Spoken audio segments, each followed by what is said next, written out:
السلام علیکم ورحمۃ اللہ وبرکاتہ۔ 18ویں پارے کے مضامین۔ اس پارے میں 3 حصے ہیں۔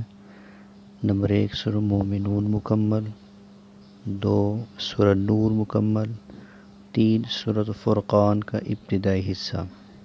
سورہ مومنون میں 7 باتیں بیان ہوئی ہیں۔ نمبر 1 استحقاق جنت کی 7 صفات۔ وہ 7 صفات: ایمان لانا، نماز میں خشوع قائم کرنا، اعراض عن اللغو، زکوٰۃ دینا، پاک دامنی، امانت داری اور نمازوں کی حفاظت کرنا۔ نمبر 2 تخلیق انسان کے 9 مراحل بیان ہوئے ہیں، یعنی مٹی، پھر منی، پھر جمع ہوا خون، پھر لوتھڑا، پھر ہڈی، پھر گوشت کا لباس، پھر انسان، پھر اس کی موت، پھر دوبارہ زندگی۔ تیسرے نمبر پہ توحید۔ آغاز صورت میں توحید کے 3 دلائل ہیں: آسمانوں کی تخلیق، بارش اور غلہ جات، چوپائے اور ان کے منافع۔ نمبر 4 انبیاء کرام کے قصے، نوح علیہ السلام اور ان کی کشتی کا ذکر، موسیٰ علیہ السلام اور ہارون علیہ السلام کا ذکر، عیسیٰ علیہ السلام اور ان کی والدہ حضرت مریم کا تذکرہ۔ نمبر 5 نیک لوگوں کی 4 صفات: اللہ سے ڈرتے ہیں، نمبر 2 اللہ پر ایمان رکھتے ہیں، نمبر 3 شرک اور ریا نہیں کرتے، نمبر 4 نیکیوں کے باوصف دل ہی دل میں ڈرتے ہیں کہ انہیں اللہ کے پاس جانا ہے۔ چھٹے نمبر پر نہ ماننے والوں کے انکار کی اصل وجہ۔ ان کے انکار کرنے اور جھٹلانے کی نہ یہ وجہ ہے کہ آپ کوئی ایسی نئی بات لے کر آئے ہیں جو پچھلے انبیاء کرام علیہ السلام لے کر نہ آئے ہوں، نہ آپ کے اعلیٰ اخلاق ان لوگوں سے پوشیدہ ہیں، اور نہ یہ سچ مچ آپ کو معاذ اللہ مجنون سمجھتے ہیں، اور نہ ان کے انکار کی یہ وجہ ہے کہ آپ ان سے معاوضہ مانگ رہے ہیں۔ اصل وجہ اس کے برعکس یہ ہے کہ حق کی جو بات آپ لے کر آئی ہے وہ ان کی خواہشات کے خلاف ہے، اس لیے اسے جھٹلانے کے مختلف بہانے بناتے رہتے ہیں۔ 7ویں نمبر پر قیامت۔ روز قیامت جس کے اعمال کا ترازو وزنی ہوگا وہ کامیاب ہے، اور جس کے اعمال کا ترازو ہلکا ہوگا وہ ناکام ہے۔ سورہ نور میں 2 باتیں بیان ہوئیں: 16 احکام و آداب، نمبر 2 اہل حق اور اہل باطل کی 3 مثالیں۔ 16 احکام اور آداب: زانی اور زانیہ کی سزا 100 کوڑے ہیں، یعنی احادیث سے ثابت ہے کہ یہ حکم غیر شادی شدہ کے لیے ہے۔ بدکار مرد یا عورت کو نکاح کے لیے پسند کرنا مسلمانوں پر حرام ہے۔ عاقل، بالغ، پاک دامن مرد یا عورت پر بغیر گواہوں کے زنا کی تہمت لگانے والے کی سزا 80 کوڑے ہیں۔ میاں بیوی کے لیے بجائے گواہوں کے لعان کا حکم ہے۔ جب سیدہ عائشہ رضی اللہ تعالی عنہا پر بعض منافقین نے بہتان لگایا، جو کہ بہت بڑا بہتان تھا، مسلمانوں کی روحانی ماں پر لگایا گیا تھا، اللہ تعالیٰ نے 10 آیات میں اسے واقعے کا ذکر فرمایا ہے۔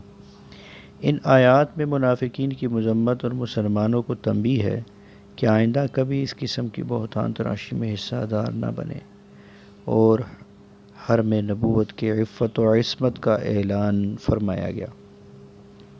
کسی کے گھر میں بلا اجازت داخل نہ ہو، اجازت سے پہلے سلام بھی کر لینا چاہیے۔ آنکھوں اور شرمگاہوں کی حفاظت کریں۔ نکاح کی ترغیب: جو غلام یا باندی کچھ روپیہ پیسہ ادا کر کے آزادی حاصل کرنا چاہتے ہوں، ان کے ساتھ یہ معاہدہ کر لیا کریں۔ باندیوں کو اجرت کے بدلے زنا پر مجبور نہ کریں۔ چھوٹے بچوں اور گھر میں رہنے والے غلاموں اور باندیوں کو حکم ہے کہ اگر وہ نماز فجر سے پہلے، دوپہر کے قیلولے کے وقت اور نماز عشاء کے بعد تمہارے خلوت والے کمرے میں داخل ہوں تو اجازت لے کر داخل ہوں، کیونکہ ان 3 اوقات میں عام طور پر عمومی استعمال کا لباس اتار کر نیند کا لباس پہن لیا جاتا ہے۔ بچے جب بالغ ہو جائیں تو دوسرے بالغ افراد کی طرح ان پر بھی لازم ہے کہ وہ جب بھی گھر میں آئیں تو اجازت لے کر یا کسی بھی طریقے سے اپنی آمد کی اطلاع دے کر آئیں۔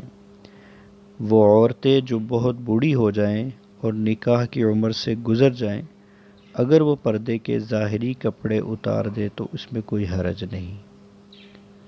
گھر میں داخل ہو کر گھر والوں کو سلام کریں۔ اجازت کے بغیر اجتماعی مجلس سے نہ اٹھیں۔ اللہ کے رسول کو ایسے نہ پکاریں جیسے آپس میں ایک دوسرے کو پکارتے ہیں۔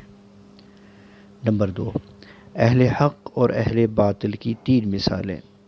پہلی مثال میں مومن کے دل کے نور کو اس چراغ کے نور کے ساتھ تشبیہ دی گئی جو صاف شفاف شیشے سے بنی ہوئی کسی قندیل میں ہو اور اس قندیل کو کسی طاقچے میں رکھ دیا جائے تاکہ اس کا نور معین جہت ہی میں رہے جہاں اس کی ضرورت ہے۔ اس چراغ میں جو تیل استعمال ہوا ہے وہ تیل زیتون کے مخصوص درخت سے حاصل شدہ ہے۔ اس تیل میں ایسی چمک ہے کہ بغیر آگ دکھائے ہی چمکتا دکھائی دیتا ہے۔ یہی حال مومن کے دل کا ہے کہ وہ حصول علم سے قبل ہی ہدایت پر عمل پیرا ہوتا ہے، پھر جب علم آ جائے تو نور علی نور کی صورت ہو جاتی ہے۔ دوسری مثال اہل باطل کے اعمال کی ہے جنہیں وہ اچھا سمجھتے تھے۔ فرمایا کہ ان کی مثال سراب جیسی ہے، جیسے پیاسا شخص دور سے سراب کو پانی سمجھ بیٹھتا ہے، لیکن جب قریب آتا ہے تو وہاں پانی کا نام و نشان بھی نہیں ہوتا۔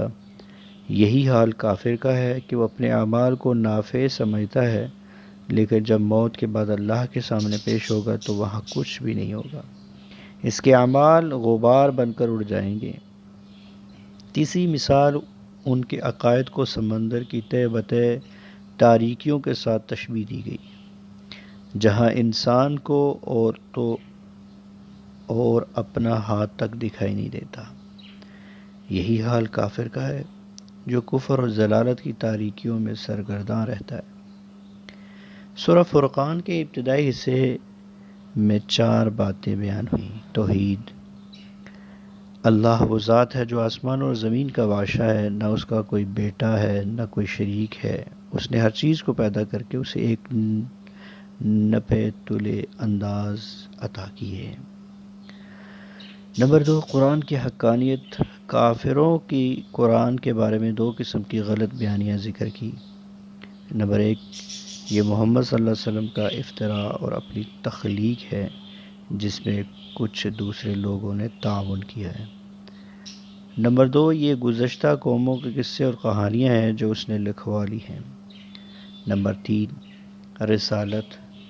کفار کا خیال تھا کہ رسول بشر نہیں بلکہ فرشتہ ہوتا ہے، اور اگر بالفرض انسانوں میں سے کسی کو نبوت اور رسالت ملے بھی تو وہ دنیاوی اعتبار سے خوشحال لوگوں کو ملتی ہے، کسی غریب اور یتیم کو ہرگز نہیں مل سکتی۔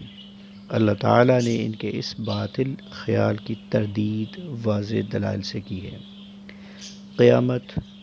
روز قیامت کافروں کے معبودان باطلہ سے اللہ تعالیٰ پوچھیں گے، کیا تم نے میرے ان بندوں کو بہکایا تھا یا یہ راستے سے خود بھٹکے تھے؟